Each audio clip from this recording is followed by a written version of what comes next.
All right, so I am getting ready to use this new S80 lithium solar energizer that Gallagher had sent me.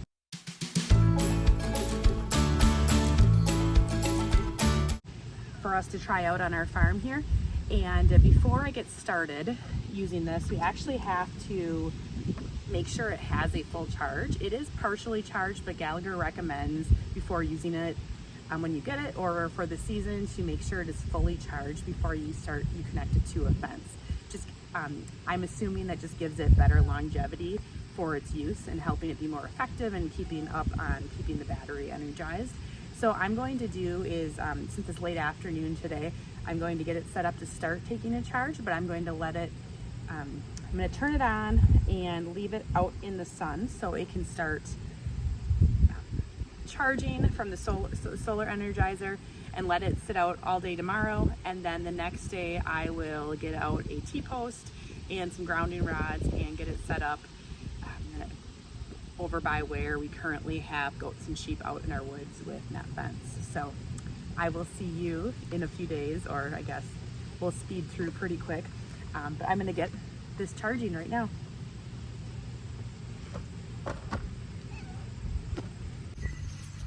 All right, I had the charger charge in the sun for about a day, technically probably a day and a half, just because I wanted to give it a full day of charge. And now I'm going to get ready to set it up with my paddock for my smaller group of bucks and rams over out here in our woods. So let's get started. So the paddock that I'm working on for setting up this energizer actually butts up to one of our main pastures with our electric that runs along the top of the fence here. And in some cases I will just connect the fence to that permanent hot wire. It makes it to be pretty easy. But if I'm running another group of goats and sheep in our pasture or outside our pasture, our fence energizer in the barn can only take so much additional fencing load. And especially when I'm using net fence or smart fence made by Gallagher too. So it's nice to have some of these groups, if I can, and run them off a separate energizer, just so I can get more effective power on the fence versus taking the easy way out and have everything run off of one, and it may not be as strong or as effective for keeping them in, keeping the dogs in, predators out, and so on. So our energizer is enough for our main pastures and running groups and rotational grazing pattern in itself, but not necessarily for carrying additional fencing load outside of that when we're grazing outside areas on our farm. So now I'm going to get things going. This energizer also has new lithium battery technology, which means it has longer lifespan and will maintain fence power even on cloudy days. It's also appealing because it has adaptive and intelligent energy control, which means it's constantly monitoring the performance of the fence and adjusting the voltage based on current conditions. So besides pounding in a lightweight T-post for the energizer, I also put in 3 grounding rods, T-style grounding rods. I like using those with our portable energizer system. I thought I recorded it, but guess what? When you're working and recording content, sometimes things don't get done like you thought. But I like the T-style just because they're easy to take out. So you'll see them as I talk about the rest of the setup in a minute. Next, I'm going to connect the lead lines up. The green is for grounding. The red will connect to the fence to electrify it. So we'll get those connected up right now. First, make sure the energizer's off when you work with it. Then go ahead and loosen the nuts, connect green to green, and then tighten it back up. And then same with the red wire to red nut, loosen it, attach it, and then you are set.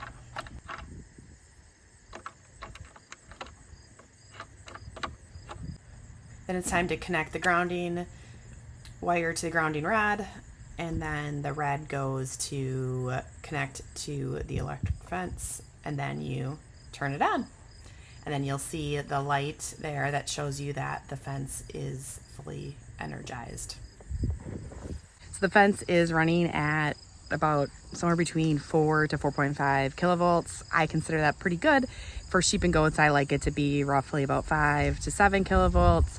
But our sheep and goats are trained in to respect our electric fence. So I actually feel that I'm pretty happy with 4 to 4.5.